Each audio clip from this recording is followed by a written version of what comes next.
Assalamualaikum warahmatullahi wabarakatuh. Apa kabar netizen dimanapun Anda berada?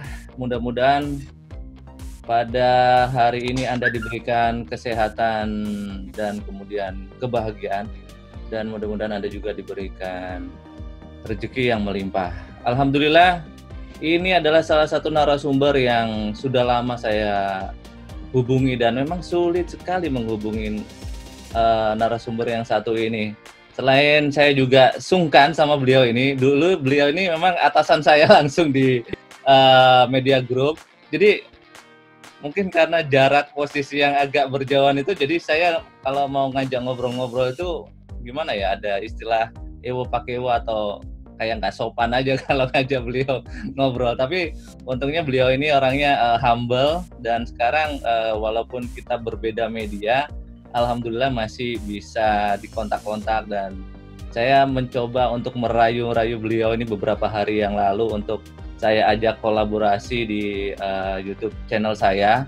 Kebetulan saya juga sedang membangun YouTube channel Cak Imam Suhandi, dan mudah-mudahan bisa sama-sama memberikan kontribusi kepada dunia digital dan sosial media. Kebetulan beliau ini juga lagi hot-hotnya gitu ya, mendengungkan, mengkampanyekan dunia digital untuk dimanfaatkan negara sebagai instrumen media setelah mainstream mungkin ya.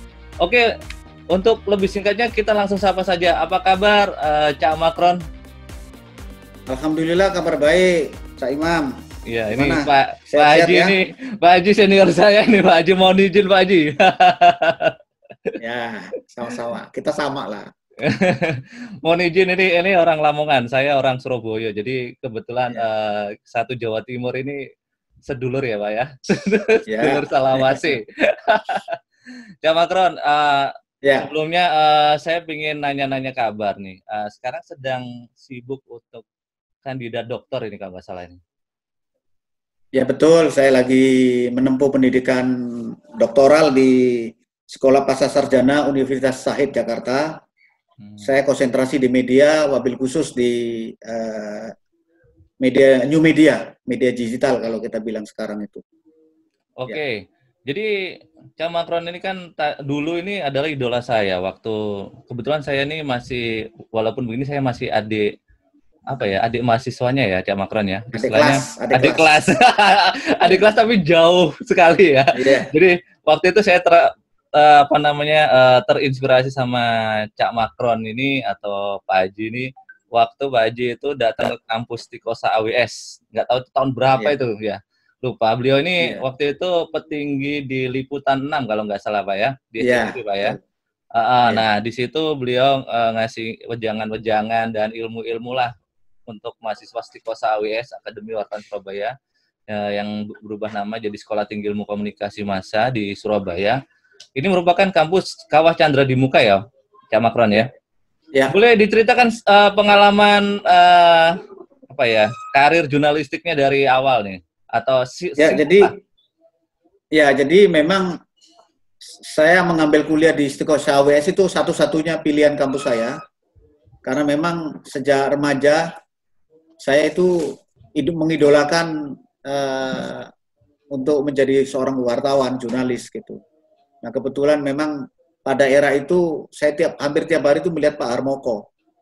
Pak Harmoko itu menurut saya pada saat itu ya, pada posisi itu merupakan tokoh idola yang perlu diteladani, karena dari sisi dia adalah orang desa dari Pation Rowo, Nganjuk sana, kemudian merintis karir di dunia jurnalistik, kemudian sampai ke posisi puncak di eksekutif sebagai Menteri Penerangan, dan Menteri Penerangan yang paling lama di era Pak Harto. Dan kebetulan beliau juga adalah Ketua Dewan Penyantun Tikosa AWS. Dan ketika saya lulus SMA, saya berdialog dengan guru bahasa Indonesia saya, namanya Pak Mas Hudan gitu. Saya tanya, Pak, kalau saya milih sekolah gitu, kuliah atau memilih jalur karir saya nanti apa? Beliau seketika hanya satu kata, kamu cocoknya jadi wartawan. Pas itu dengan pikiran saya, karena memang selama sekolah SMP sampai SMA itu saya bergelut di bidang tulis-menulis, begitu kira-kira. Beberapa lomba karya tulis itu saya ikutin, alhamdulillah selalu menang gitu. Nah, ini sepertinya memang Allah memberikan garis takdir saya itu untuk menekuni di bidang jurnalistik. Tapi Nah, emang saat itu cita-citanya jadi itu ya, jadi wartawan cita-citanya itu. betul, saya hanya satu cita-cita saya ketika lulus SMA itu wartawan. Dan untuk diketahui saat itu karena saya juga anaknya orang yang ekonominya pas-pasan, berasal dari sebuah pelosok desa di Lamongan sana. Setelah saya telusuri, saya dengarkan di radio RRI itu tiap hari itu ada iklannya, saya dengar malam-malam, saya nyetel radio. Itu ada namanya Sekolah Tinggi Ilmu Komunikasi Surabaya, Akademi Alma Mater Wartawan Surabaya. Saya catat itu dengan sendirinya, kemudian saya bilang kepada bapak saya. Bapak saya kan waktu itu minta kalau saya jadi seluruh SMA, suruh ke IKIP. Beliau kepingin jadi guru, saya nih, sosok guru katanya. Tapi saya bilang saya jadi wartawan. Terus beliau bilang, kamu ke jadi wartawan mau makan apa katanya. Saya bilang, ya kalau makan ya Allah akan memberilah istilahnya. Tapi yang jelas bidang saya di situ. Akhirnya ya beliau dengan legowo mengizinkan saya untuk saya berangkat sendiri ke Surabaya, cari informasinya, cari jalan Kapasan, kampusnya di Kapasan waktu itu. Dengan uang seadanya saya berangkat, ngambil brosur.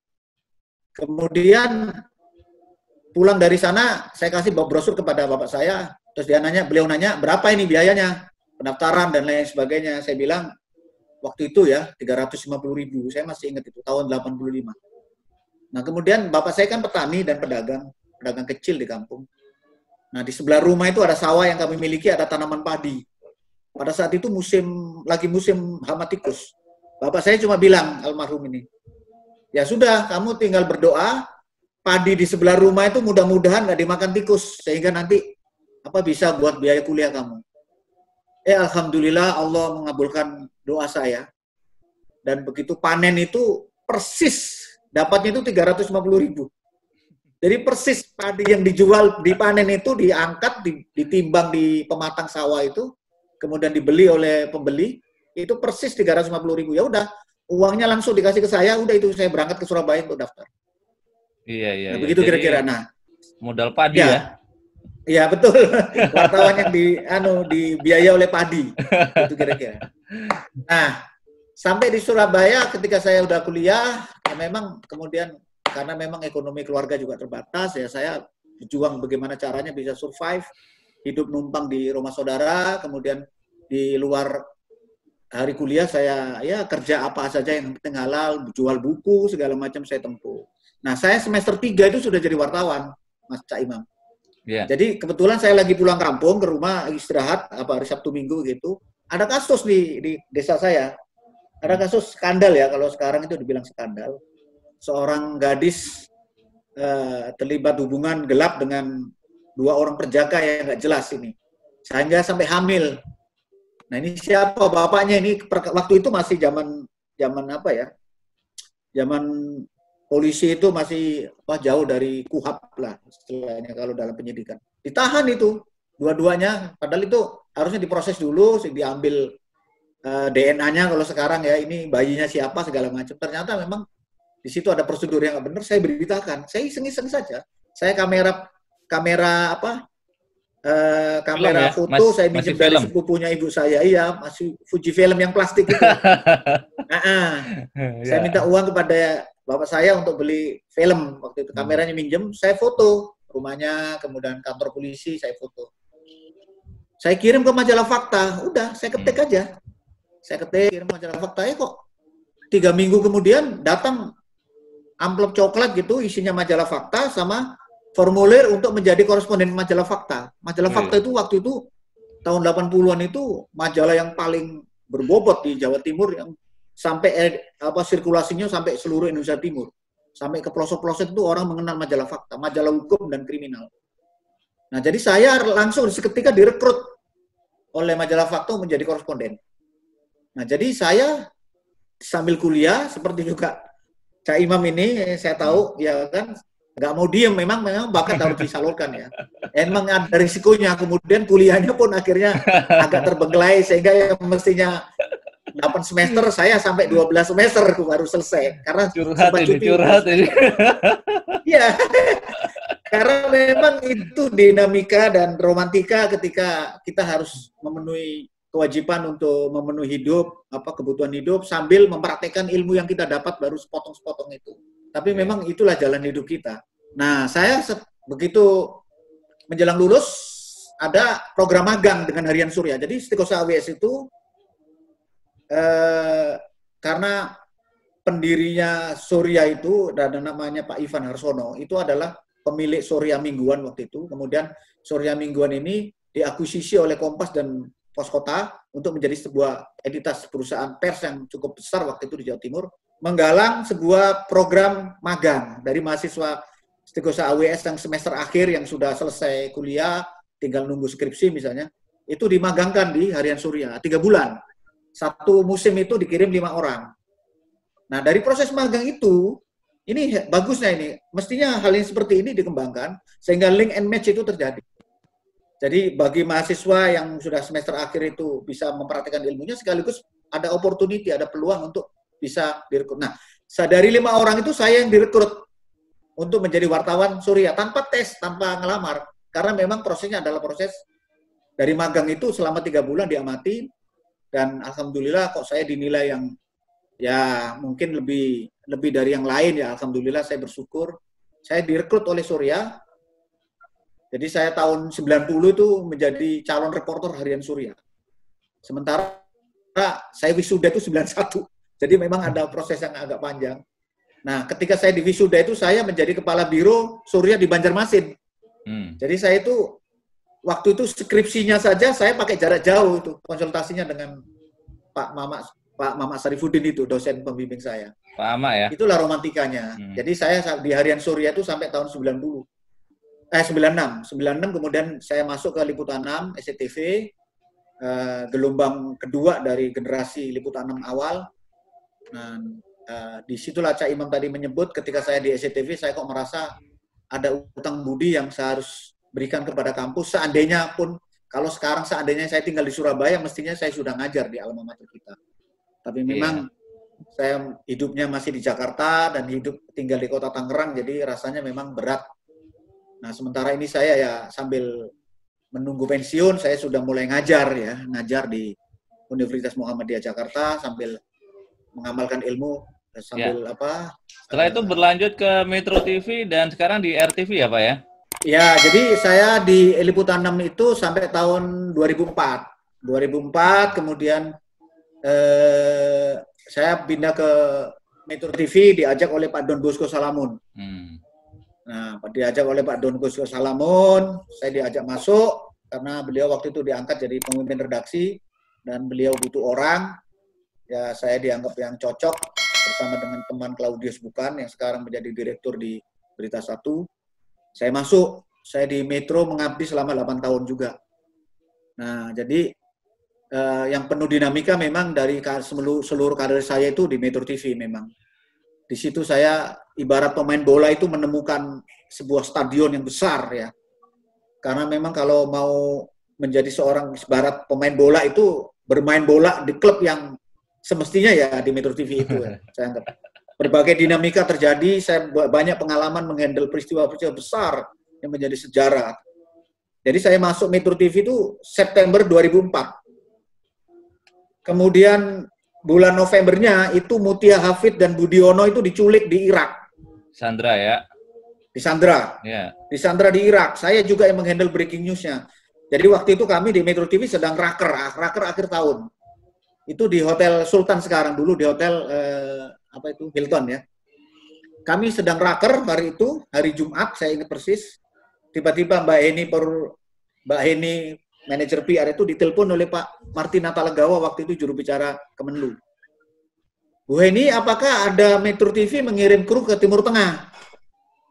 Nah, rupanya Mbak Heni juga belum clear ya, belum 86, akhirnya nanya kepada Bang Don.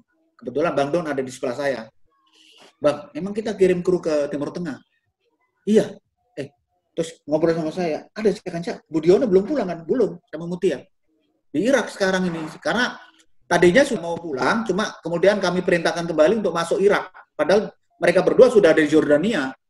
Nah, kami waktu itu rapat redaksi, saya, kemudian Claudius, kemudian Dadi, Sumatmaja, memutuskan untuk memerintahkan si Mutia dan Budiono ini masuk kembali ke Irak. Karena beberapa hari lagi ada 10 Zulhijjah yang hari Karbala itu, yang orang Syiah yang ritual menyiksa. Nah, ternyata wah iya benar kita ada ini. Kemudian Mbak Eni bisik-bisik, ini ada informasi kalau memang benar itu kru kita, ya kru kita disandra oleh kelompok bersenjata di Irak.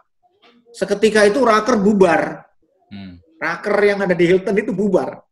Langsung kita konsolidasi, briefing, bagi tugas, Bang Don lapor ke Pak Surya Paloh, saya harus kembali ke kantor untuk menyiapkan breaking news.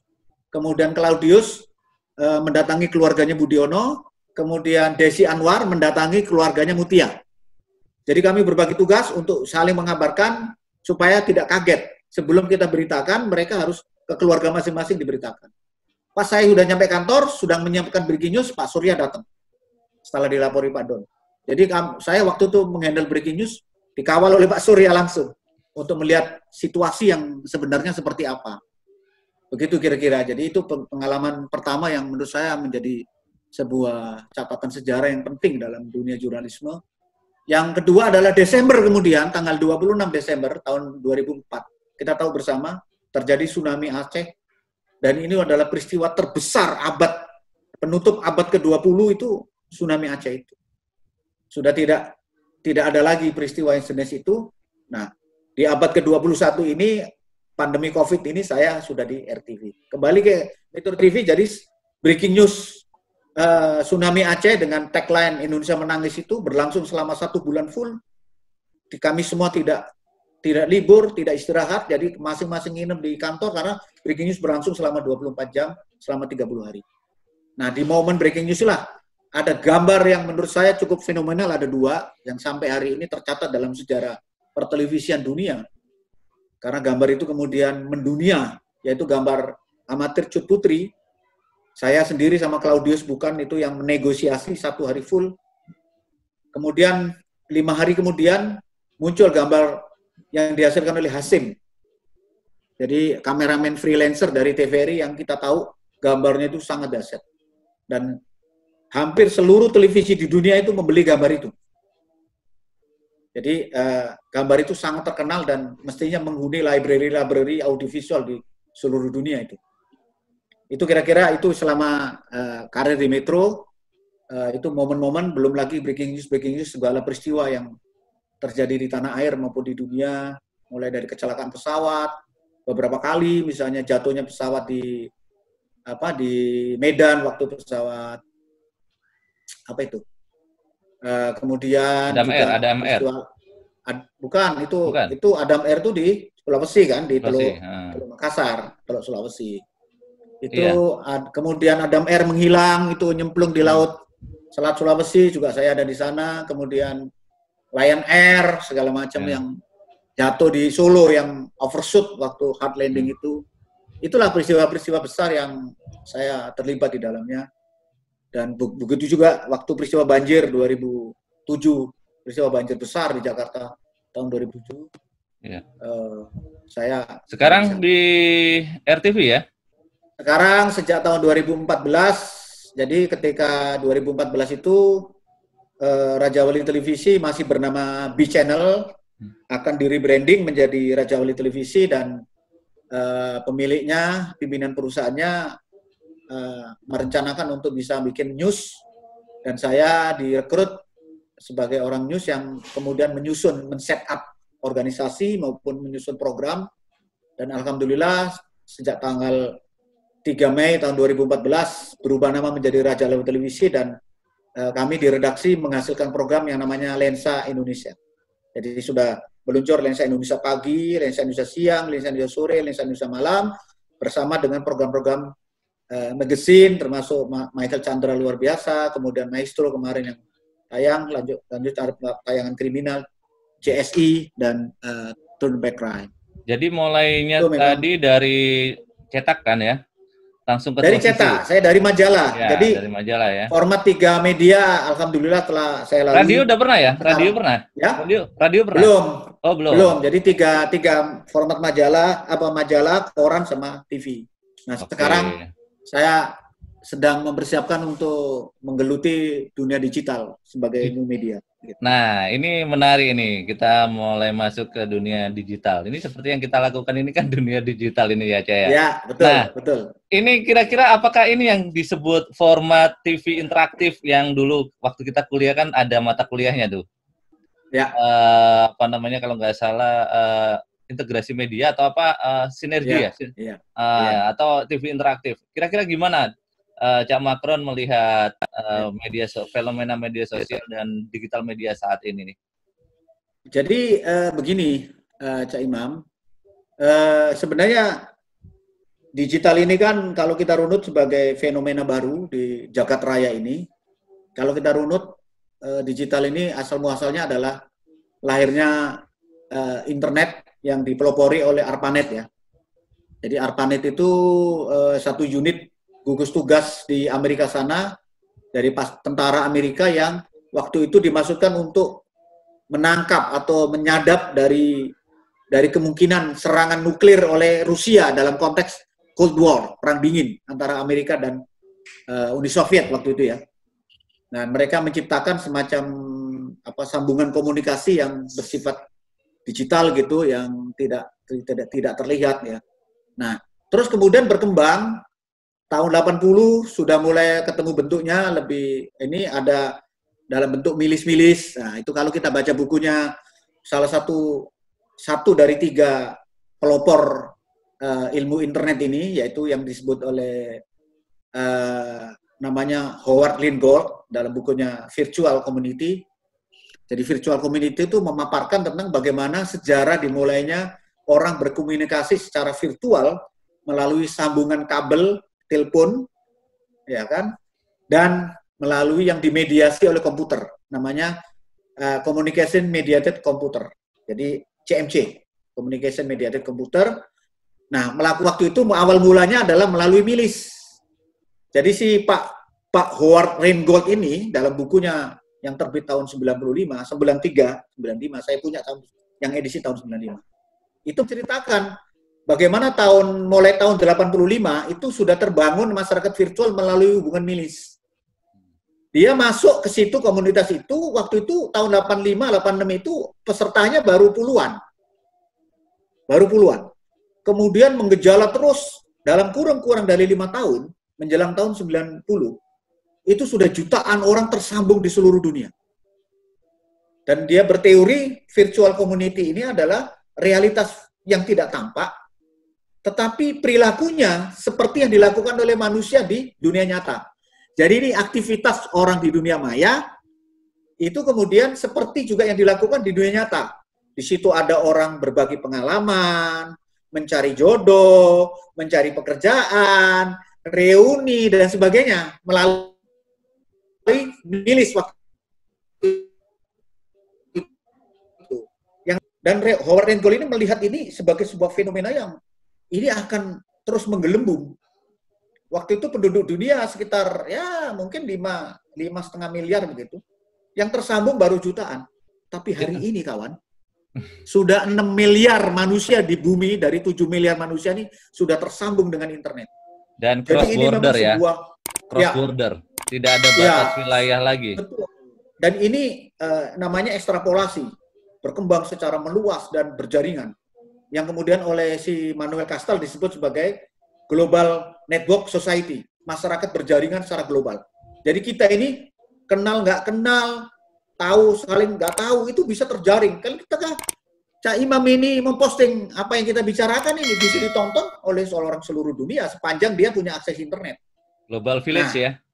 Ya, Global Village. Itu yang tahun 64 si McLuhan mengatakan itu Global Village. Cuma memang belum disebut yang namanya internet, kata-kata internet itu belum ada. Gitu kira-kira. Baru dimunculkan pada tahun 69, 70 sampai seterusnya. Lalu apakah kembali ke Indonesia, ya? Iya, Ja. Lalu apakah dengan kemunculan the new media ini akan seperti video kill the radio star gitu? Tampaknya mengarah ke sana. Jadi kalau kita lihat new media kill the television atau mainstream? Television. Karena kalau new media dalam bentuk situs web sudah kan mengalahkan koran, ya kan? Ya. Media online sudah praktis. Sekarang sudah menguasai jagat pemberitaan dan koran itu sudah tergerus habis. Senjakala ya. Nah, kemudian, nah sekarang kalau audiovisual, ya siapa yang dilawan? Televisi mainstream. Dan sekarang memang kalau kita lihat, fenomena ini, penggerusan terhadap televisi ini baru terjadi sekitar 5 tahun ini.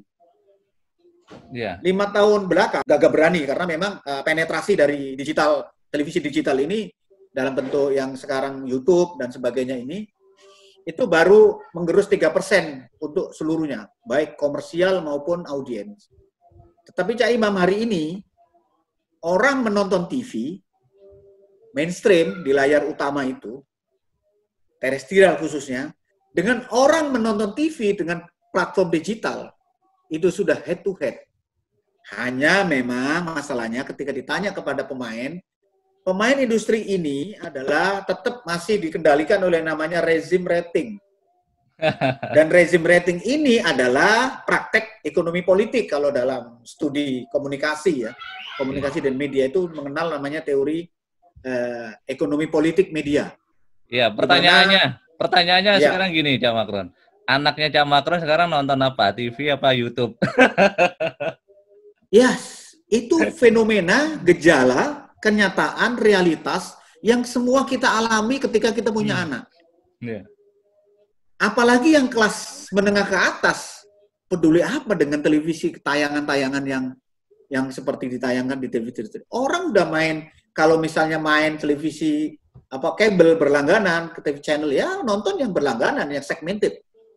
Sekarang di era seperti ini, anak saya nih sekarang ini, detik ini, itu sedang menonton yang namanya game. Nah, ini saya gambar paparkan ya, secara fenomena digital. Tahun 2019, durasi menonton televisi di Indonesia itu rata-rata masih 2 jam 56 menit sehari, rata-rata orang. Nonton di platform digital itu sudah 3 jam 12 menit. Tahun 2020 memang kemudian televisi terestrial ini menyalip lagi. Dan posisinya sekarang head to head, seimbang. Nah, lalu tapi perlu dicatat, ada satu kenyataan lagi yang harus dibaca. Yeah. Dari terpaan penelitian oleh yang namanya Hootsuite WA Sosial, itu memaparkan dalam pertemuan yang disebut Digital 2020. Ya. Disebutkan di situ ada main konsol game, melihat konsol game itu rata-rata orang Indonesia sudah 1 jam sehari. Artinya apa? Yang 3 jam nonton televisi tadi, bisa-bisa diantaranya 1 jam diambil oleh nonton game. Sekarang ini anak saya lagi nonton game. Jadi nonton game, nonton YouTube itu sudah di televisi besar, bukan lagi di handphone seperti ini. Ada juga yang di handphone. Dan harus dicatat, komunitas gamer di Indonesia sudah 40 juta, men. 40 juta. Jadi, yang namanya 3 jam durasi nonton televisi tadi, bisa dipecah lagi sebenarnya. Udah dikurangin 1 jam adalah nonton game. Nah, jadi tetap digital ini sebagai selangkah di depan. Hanya memang secara bisnis, sebagai kapitalis, sebagai pemain televisi industri, itu masih dianggap belum signifikan. Karena uang iklan itu kebanyakan lari ke pemilik platform di Amerika sana, yaitu perusahaan yang namanya Alphabet, induk perusahaan dari Google, YouTube, Facebook, dan sebagainya. Itu kira-kira. Nah, jadi... Nah, di Indonesia, kira-kira kemana nih arah kedepannya? Arah kedepannya gimana nih? Lambat maupun cepat, suka tidak suka, siap tidak siap, terjadi namanya media decadence within television broadcast. Jadi terjadi kemerosotan televisi terestrial, dalam hal ini kita bicara, yang media mainstream, itu akan terjadi kemerosotan. Seperti juga terjadi pada mulai tahun 90-an sampai 2000-an itu yang namanya senjakala atau kemerosotan dari media cetak oleh media online.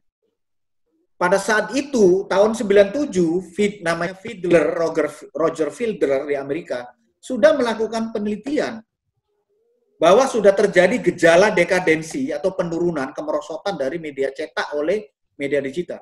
Tapi seluruh orang media cetak, termasuk di Amerika, di tempat mbahnya media massa, itu masih dengan ponga istilahnya mendongak begini, nggak bakalan.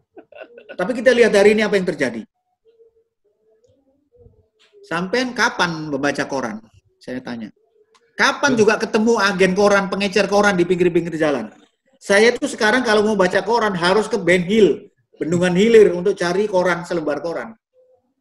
Atau ke stasiun di Manggarai katanya ada yang jual pengecer. Atau di halte busway ada di Rasuna Said. Jadi susah sekali nyari koran hari ini. Aksesnya itulah udah susah realitas. ya malahan. Sehingga kemarin, kemudian mereka beralih, shifting menuju ke e-paper. E-paper. Yaitu adalah salah satu cara siasat strategi untuk survive. Dan itu, ya itu harusnya seperti itu. Iya, tapi itu kan kata banyak ahli itu, content is king, media is queen. Jadi yang kita bahas ini hanyalah medianya saja, tapi kan kontennya tetap bisa dipindahkan atau justru orang-orang yang masih dalam lingkup mainstream itu kontennya mereka lebih kuat. Nah, gimana tanggapannya? Ya, jadi mainstream itu tentu kalau ingin survive ya antara lain dengan platform itu media cetak itu yang sekarang berubah menjadi e-paper maupun .com atau .co.id itu tetap dengan menjual yang namanya kredibilitas. Kemudian trustworthy, kepercayaan. Jadi kredibilitas, kepercayaan, kemudian bagaimana kualitas itu good journalism itu tetap dipertahankan, ya kan? Tetapi itu juga nggak selamanya bisa dicerna. Kalau media mainstream cetak yang kemudian berubah menjadi e-paper itu tidak adaptif dengan kebutuhan, karena profil pembaca itu bergerak terus. Sekarang ini tipologi pembaca tidak seperti dulu lagi, orang-orang serius, bapak-bapak atau pejabat-pejabat yang membaca koran itu untuk dapat referensi. Pola komunikasi generasi muda yang sekarang namanya generasi milenial itu bercirikan pola konsumsi medianya juga beda. Makanya dalam hal ini harus adaptif. Jadi harus adaptif, pengemesan kontennya pun harus disesuaikan.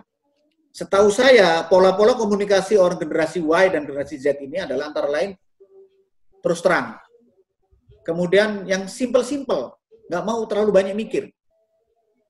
Ya, jadi kalau orang Jawa Timur kita itu bilang tok selorok, apa adanya komunikasinya. Tidak suka dengan kepura-puraan. Tidak suka dengan hipokrisi. Itu kira-kira. Ini yang perlu menjadi tantangan dari para pemain media cetak yang ingin tetap survive. Karena kalau setahu saya e-paper itu harus tetap langganan. Iya. Dan orang kan sekarang maunya gratis. Iya, nah, jadi yang kedua, mohon maaf sebentar. Iya, lanjut. Itu penelitian secara global memang tingkat kepercayaan masyarakat terhadap media sosial itu masih kalah dengan yang namanya media mainstream. Jadi penelitian dari waktu ke waktu rata-rata itu masyarakat pembaca masih percaya pada media mainstream itu sekitar 50% angkanya, 50 sampai 53. Kepada media sosial itu sekira-kira 35. Tapi jangan salah, angka ini bisa bergerak loh ya, bukan harga mati. Ini bukan patung berhala yang akan berhenti di situ, akan bergerak dinamis ini. Dengan catatan kalau trustworthy juga bisa diciptakan oleh media sosial dan media digital. Kemudian media mainstream ini berkutat di angka yang sama.